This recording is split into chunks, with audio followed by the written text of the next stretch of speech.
Өглөөний цагаа бэлдээ. Өнөөдөр 5 дахь өдөр. Гэхдээ бид 3 чөлөө авцсан. Өнөөдөр пүүнээрээ явж далаа үзнэ. Йоо.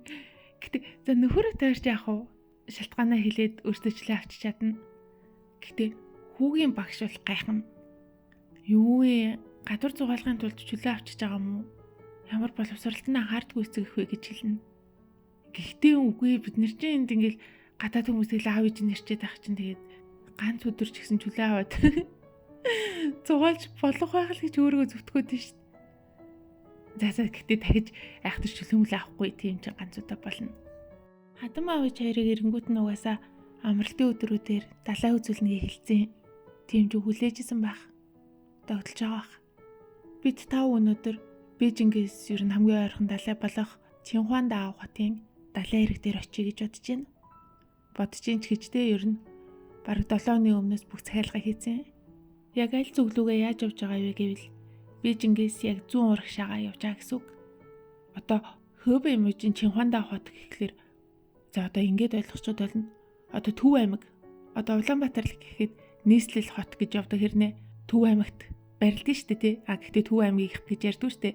Яг тэр шиг Хөбэй гэдэг нь бас Бээжингийн юм одоо гадуур орчих мужин ахгүй юу? Тэгээ тэрний Чинхуан Даав хот гэдэг нь болохоор одоо зүүн урагшаага бидгийн. А тэгээ тэрэн дотроо Бэдэйхэ дүүргийн Араниа гэд resort амралтын газар очих юм. Бээжингээс нэг холгүй 300 гаруй км хурдны галт тэрээр цаг 30 минут явж очиж байна.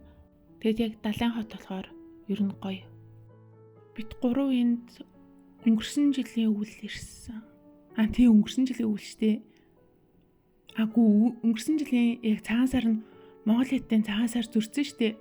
Тэгэд бид 3 Монгол руу явж чадлагүй энд 7 хоног амарч исэн. Яг далайн эрг нь гоё болохоор ер нь өвөлдөөч дайжгүй. Гэхдээ мэдээ зундаа далайлуу орно гэвэл бүр гоё ш тиймстэй. Харин өнгөрсөн зун гэвэл би нэг найзуудтай ганц нэг удаа л ирж исэн. За бид нэр байранд ирчлээ. Би энд ийм 2 унтлах өрөөтэй далайлуугаа харсан цонхтой байр захиалсан. Бид 3 бол ер нь их хвчлэн буудалд орчдөг гэсэн амар санагдаад. Гэхдээ одоо хадам аав ээж хоёртой байгаа юм чи илүү тухтайн дээр гэж бодоод байран зүгээр ах гэж бодоод захиалчлаа. Ер нь дайггүй гоё юм байна. Яг хаалгаар орохоор ингээд том өрөөтэй тэгээ цаанаа галзуухтай, тэгээ цаанаа балконтой, тэгээд 2 унтлах өрөөтэй нэг 80 м 85 м квадрат гэлөө нэг тийм хэмжээтэй тэгээд нэг 0-той. Тэгээд 2 өдрөөр захиалсан 2000 гарын нэг сая 200 мянган төгрөг орчин болсон. Гэтэ энэ нь нэг далайлуу харсан болохоор арай үнэтэй юм билэ. Далайлуу хараагүй нь болохоор сая төгрөг гэжсэн. Гэхдээ би нэгэн тал ирж юм чи илүү гоён сонгоч гэж бодоод угаасаа далайлуу харахаар ингээ гоё харагдаж байсти. Тэгэд энэ байрыг сонгоцсон. Энэ байр одоо ингээ өдрийн 600 мянга гэдэг чинь баг гайгүй аа. Энд чинь дундаа бүр сая гараа явчихдаг байхгүй юу? Бид нэрээ нэрсэн байгаа Араниа гэдэг resort ер нь дотроо бүх юмтай байр, хоол унд, өдөр үйлчилгээ entertainment газрууд гээд тэгээд далайн эргэний юм гоё нарийн алтлаг жижиг ширхэгтэй элтэй болохоор ер нь аав ээж таалагддаг хаа. Малгай хийсэрлэх. Харин тийм.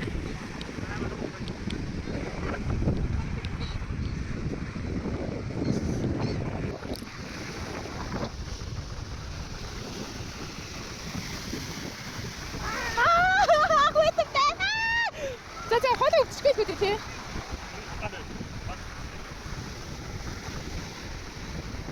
Йоо бүр ийшээ зогсон чи шигдээд ийш миний жиг гэдэг.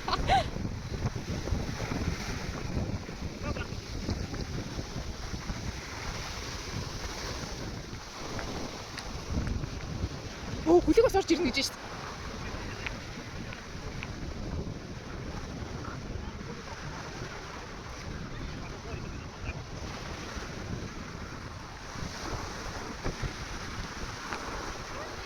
Амар хөтөн биш үү миний хөвгөл. Ээж минь уцаа унгаа. Харин тийм. Али очих өндөд яа гэдэг.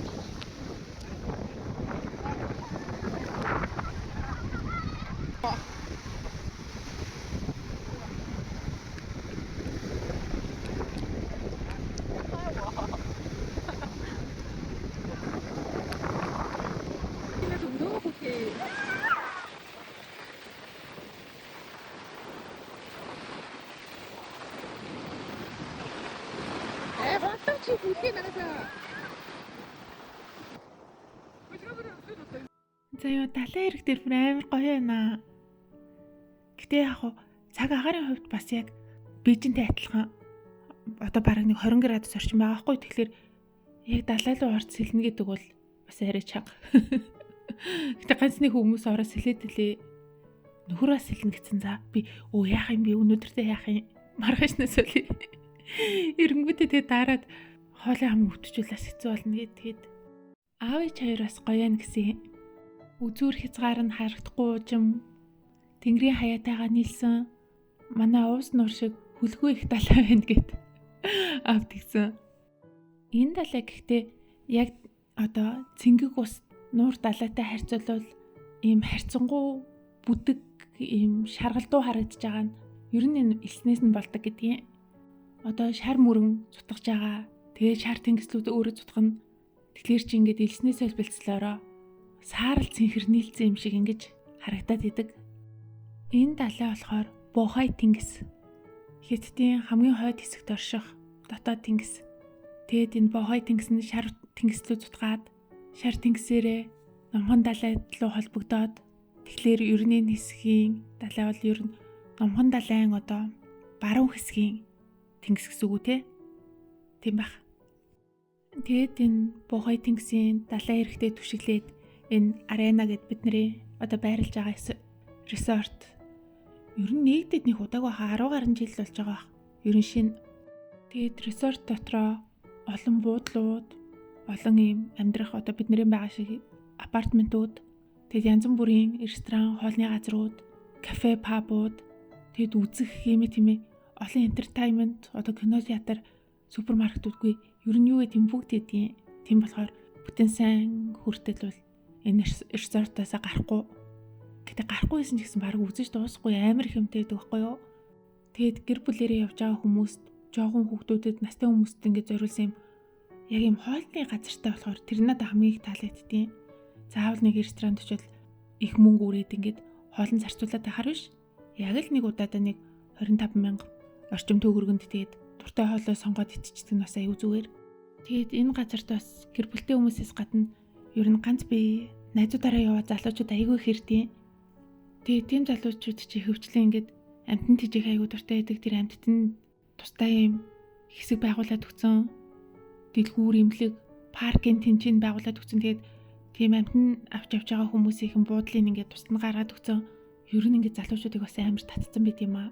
Энд ер нь гэхдээ гадныхан бас нэг их хэрдгүү. Ер нь яг тийм дотоодын зуулчид илүү хэрэг ирээд идэв. Тэр тусмаа тэгээд одоо Бээжингийнхэн тэгэл хойшоо өвөр монголчууд, Шинжааныхан гэл ингээд бас яг хамгийн ойрхон далай руугаа ирчээгээ яг энэ бүсэн тахгүй юу. Тэгэд бүр ингээ одоо үнцэг булан болгоно амар юм хөөрхөн айгу гой тогтчулсан. Зураг авахд амар тохиромжтой минималист. Ер нь энд тэгж бичлэг блог хийдэг инфлюенсерүүд нь айгу хэрдیں۔ Тэгээ залуучууд ч зураг авахулж постлох айгу дуртай штэ. За бай бай.